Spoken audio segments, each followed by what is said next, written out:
I'm going to let you listen to part of this famous story about two warriors, two heroes.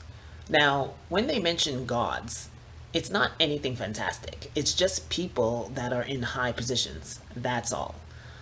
The two warriors did something that they shouldn't have done, and one of them paid the price. Enkidu pays the price. The killing of Huwawa, the humiliation of Ishtar, and the slaughter of the bull of heaven were insults that the gods were unlikely to pass over lightly, and so it was that Enkidu's dream turned out to be a true prophecy of coming events. In the dream, the gods discussed the overweening pride of the two heroes and planned an appropriate punishment. The sky god An, smarting at the loss of his mighty bull, insisted that one of them die. "Let it be Enkidu," said Enlil, remembering his slaughtered steward. After waking up, Enkidu was distraught, not only at the prospect of his own death, but because he would have to part from Gilgamesh. "Oh, my brother," Enkidu wailed, "they are taking me away from you." "They have left a legacy of grief for the next year," Gilgamesh replied. He prayed to heaven for help, but in vain. There was to be no heroic death blow for his friend. Enkidu's end crept nearer in the form of a debilitating sickness, while he railed against his fate. Remembering the happy innocence of his wild days in the woods, he cursed the hunter who first saw him, the harlot Shamhat who seduced him, and the walls of Uruk themselves. Then the sun god Shamash intervened. Enkidu had no right to curse the harlot. Quote, "Who fed you on food fit for gods, gave you ale to drink fit for kings, clothed you with a great robe, then provided you with Gilgamesh." End quote. Enkidu was ashamed. These were indeed great gifts. As he weakened, he retracted his curse on Shamat and replaced it with a blessing. But for Enkidu, the outcome was inevitable. Slowly he wasted away, and on the 12th night he died. The following dawn, Gilgamesh could not believe that his friend was gone. "Now, what is this sleep that has taken hold of you? Turn to me, you aren't listening to me," he said. For 6 days and 7 nights he wept over his friend, refusing even to permit the rites of burial, until horribly, quote, "a worm fell out of his nose." A great change now came over Gilgamesh. Once he had believed it was enough for a man to leave a good name behind him. Had he not told Enkidu, on the eve of their journey to meet the Huwawa, "If I should fall, I shall have won fame"? Back then he had also said, "Humankind can number its days. Whatever may be achieved, it is only wind." Now, faced with the terrible reality of a death, he began to understand that such heroic attitudes are meaningless. It dawned on him that he too was mortal. He roamed the countryside around Uruk, sick with apprehension at the thought of his own extinction. "Shall I die too? Am I not like Enkidu? Grief has entered my innermost being. I am afraid of death."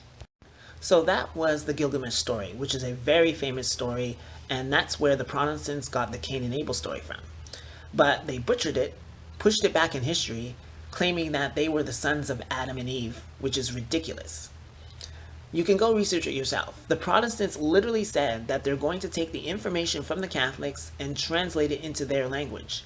Now, when they did that, some things they translated properly, other things they mistranslated, and other things they completely made up, which was the Cain and Abel story, the Adam and Eve story, etc.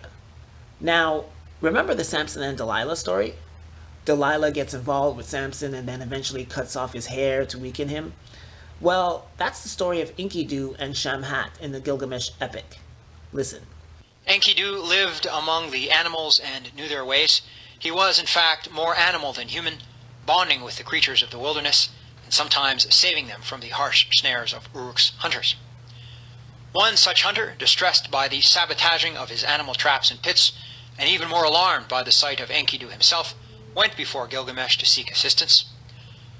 "I am too frightened to approach him," he explained, "but he will not allow me to do my work." Gilgamesh decided to use a subtle weapon against Enkidu. From his own experience, he knew of one likely weakness in the strongest of men.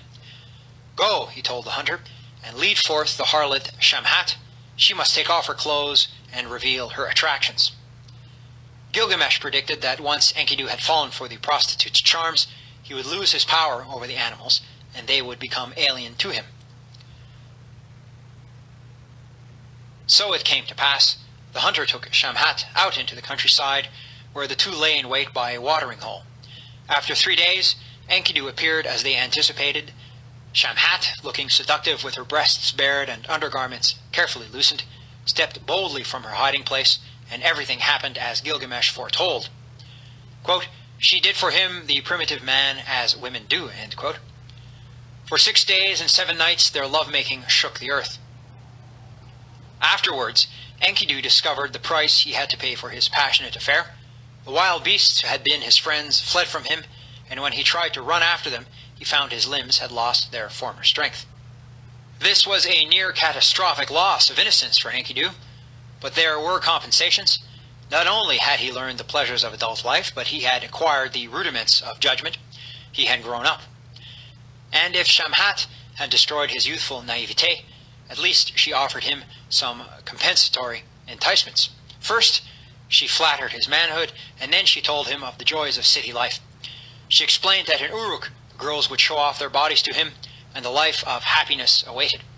Besides, in Uruk, he would find Gilgamesh, quote, "perfect in strength like a wet bull, with whom he could find real friendship." Enkidu, seduced once more, agreed to go with Shamhat to the city. You see? So he became weak because of a woman, blah, blah, blah. They manipulated that story and said whatever they wanted to say, like cutting off Samson's, Enkidu's hair is what weakened his power, which is even more ridiculous. The stories in the Bible are outside the Bible. You just have to find them, and more likely than not, they are manipulated. So when people just focus on the Bible and not refer to other sources, you cannot believe what they say. It's like watching Fox News only. Well, all you know is Fox News and what they say. It's like watching MSNBC only. Well, you only know what MSNBC says. So how are you credible about what's really going on in the world or in the Bible?